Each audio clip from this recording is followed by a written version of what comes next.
Hello दोस्तों, स्वागत है आप सभी का हमारे YouTube channel short hand hospital में। Please subscribe my channel and press the bell icon. Be ready for dictation 5 seconds।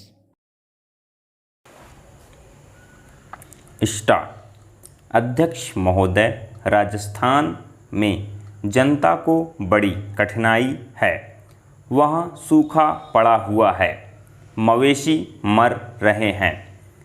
ऐसे जो स्थान है वहाँ आपको कदम उठाने चाहिए। वहाँ लोगों को तथा मवेशियों को खाने के लिए देना चाहिए, उनकी सहायता करनी चाहिए। अगर आपने शहरों का ही ध्यान रखा और देहातों की समस्या व किसान की समस्या को हल नहीं किया तो भविष्य में बड़ा संकट पैदा हो सकता है। जब मैं अपने क्षेत्र में कार्य करने के लिए जाती हूँ तो जिन लोगों ने वोट दिया होता है और जिन्होंने नहीं भी दिया होता है, वे भी शिकायत करते हैं कि जब वोट का समय आता है तब तो आप कहती हैं कि लगान माफ़ होगा, गल्ला सस्ता होगा, गाय भैंस के लिए घास का प्रबंध होगा, लेकिन हो तो कुछ भी नहीं रहा है।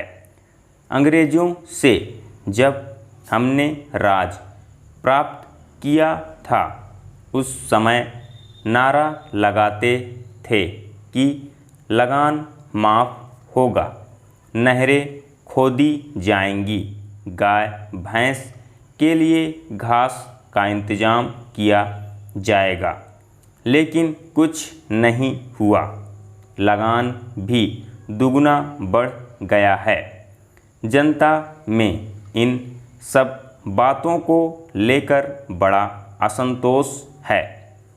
हमारे मंत्री महोदय जब जिले का या प्रांत का दौरा करने जाते हैं तो रेस्ट हाउस में जाकर ठहरते हैं।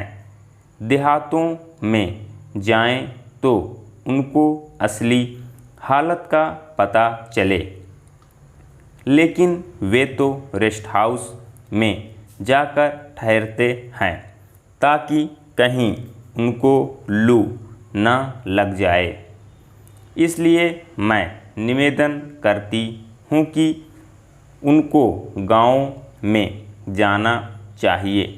वहाँ जाकर उनको किसान की कठिनाई को समझना चाहिए, उनकी कठिनाई को दूर करना चाहिए। किसान इस समय बड़े भयभीत हैं। उनकी तरफ बहुत सा रुपया पड़ा हुआ है, तकावी का, बीज का, लगान का, बैल का इत्यादि। कलेक्टर या तहसीलदार उनको आज बहुत परेशान कर रहे हैं। उसके बैल नीलाम किए जा रहे हैं, ज़मीन नीलाम की जा रही है, उसको कचहरी में ले जाते हैं और पटवारी तहसीलदार किसान को जिस तरह से परेशान करते हैं उसका लेखा मैं नहीं दे सकती हूँ, उसका मैं वर्णन नहीं कर सकती हूँ। आज भ्रष्टाचार का ही बोलबाला है। जब तक 500 रुपया या 300 रुपया या 200 रुपया लेखपाल को या पटवारी को ना मिले तब तक खाते में से नंबर वे लोग नहीं निकालते हैं। कचहरी में उन्हें परेशान किया जाता है और वे सब जगह परेशान होते हैं। महोदय, पंजाब के संबंध में मुझे यह कहना है कि अभी कुछ दिन पूर्व वहाँ पर भाषा का प्रश्न उत्पन्न हुआ। मेरा अपना विचार है कि जब भाषा के आधार पर पंजाब का विभाजन हो गया तो आज पंजाब की भाषा पंजाबी है और यह पंजाब के लोगों को निर्णय करना है कि वह पंजाबी किस लिपि के अंदर लिखी जाए।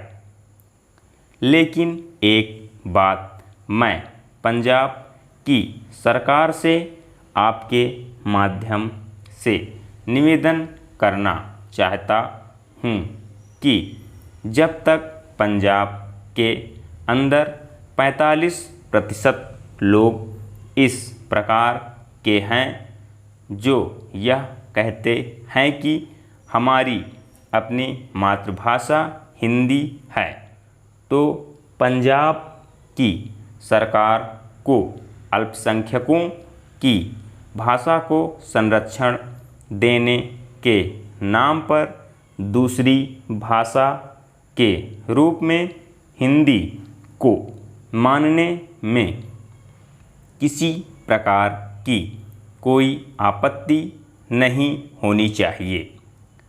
इससे दोनों के संबंधों में मधुरता आएगी और किसी प्रकार के अनावश्यक आंदोलन से हमारा सीमावर्ती राज्य बचा रहेगा। जहाँ तक लिपि का संबंध है, लिपि के संबंध में मैं बलपूर्वक किसी लिपि को समाप्त करने के पक्ष में नहीं हूँ। मेरा विचार रहा है कि देश में अपनी लिपियों को सुरक्षित रखते हुए अगर प्रादेशिक भाषाएं किसी एक सामान्य लिपि को वैकल्पिक लिपि के रूप में स्वीकार कर लें तो देश की अनेक भाषाओं की निकट आने में बहुत बड़ी सहायता मिलेगी। अगर पंजाब के लोग भी इसी आधार पर विचार कर सकें तो मैं समझता हूँ कि यह पंजाबी भाषा के हित में और देश की एकता के हित में होगा। अंतिम बात जिसको कहकर मैं अपना भाषण समाप्त करना चाहता हूँ वह है प्रश्न जो आज पंजाब और हरियाणा में तनाव का कारण बना हुआ है और वह है चंडीगढ़ का प्रश्न। सभापति जी, आपने देखा होगा कि कल इस प्रश्न को लेकर यहाँ एक गर्मा गर्मी का वातावरण भी उत्पन्न हुआ। इसके लिए मैं मुख्य रूप से केंद्रीय सरकार को दोषी मानता हूँ।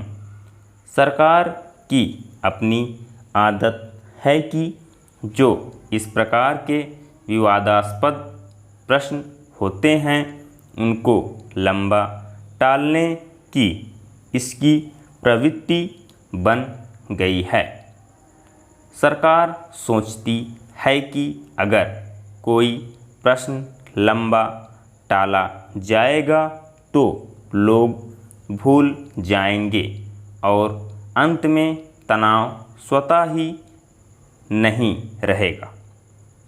इतिहास इस बात का साक्षी है कि जिस प्रश्न को सरकार ने टालना चाहा, चाहे मैसूर महाराष्ट्र का सीमा विवाद का प्रश्न हो, गोदावरी या कृष्णा के जल का झगड़ा हो। और